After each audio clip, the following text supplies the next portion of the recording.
अस्सलाम वालेकुम नाजरीन, एक दफ़ा ये ऐलान हुआ कि जो आदमी परेशान है वो फ़लाँ मैदान में आ जाए, जिस चीज़ से वो परेशान है इसे वहाँ रख दे, इसके मुतबादिल जिस चीज़ को अच्छा समझता है वो उठा ले। ये ऐलान सुनकर सब खुश हो गए और मुकर्रर दिन मैदान में पहुँच गए। एक आदमी शादीशुदा था, बीवी से तंग था, वो बीवी को छोड़ आया। एक कंवारा था, वो बीवी के बगैर अधूरा था, वो बीवी को लेकर आ गया। एक आदमी की औलाद नाफरमान थी, वो इन्हें छोड़कर आ गया। दूसरे की औलाद नहीं थी, वो औलाद लेकर आ गया। एक आदमी टीबी का मरीज़ था, सारी रात खांसता था, वो टीबी को छोड़ आया और शुगर ले आया। दूसरा जो शुगर का मरीज़ था, शुगर रख आया और टीबी ले आया। इस तरह सब खुशी खुशी वापस आ गए। अगले दिन वो शादीशुदा जो बीवी को छोड़कर आया था घर आया, रात हुई, ना कोई खाना पकाने वाला, ना किसी ने बिस्तर बिछाया, ना कोई चाय बनाकर देने वाला।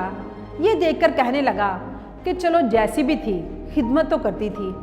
जो गैर शादीशुदा था, बीवी ले आया था, उसकी बीवी ने आते ही सामान की लिस्ट थमा दी, ये ले आओ और वो ले आओ। सारे पैसे खर्च हो गए, जेब खाली हो गई। कहने लगा मैं तो बगैर शादी के ही ठीक था। जो अपनी औलाद को छोड़कर आया था वो भी ऐसे ही पशेमान हुआ कि जैसे भी नाफरमान थे, कभी कभी हाल चाल तो पूछ लेते थे, कभी कोई काम ही कर देते थे। जो औलाद लेकर आया था बड़ा खुश था, लड़कों ने आते ही बाप को लटा कर मारना शुरू कर दिया। अब वो भी बोला मैं तो वैसे ही ठीक था। जो आदमी टीबी वाला था, सारी रात खांसता था और शुगर की बीमारी ले आया था, सारी रात उठ उठ कर पेशाब करता रहा।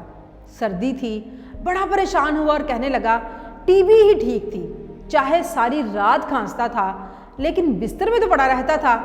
ये बार बार का उठना, सर्दी में वॉशरूम जाना बड़ा मुश्किल है। जो शुगर वाला टीबी लेकर आया था वो सारी रात खांसता रहा।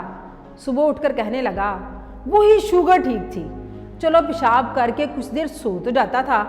इस कमबख्त टीबी ने तो मुझे सारी रात सोने भी नहीं दिया।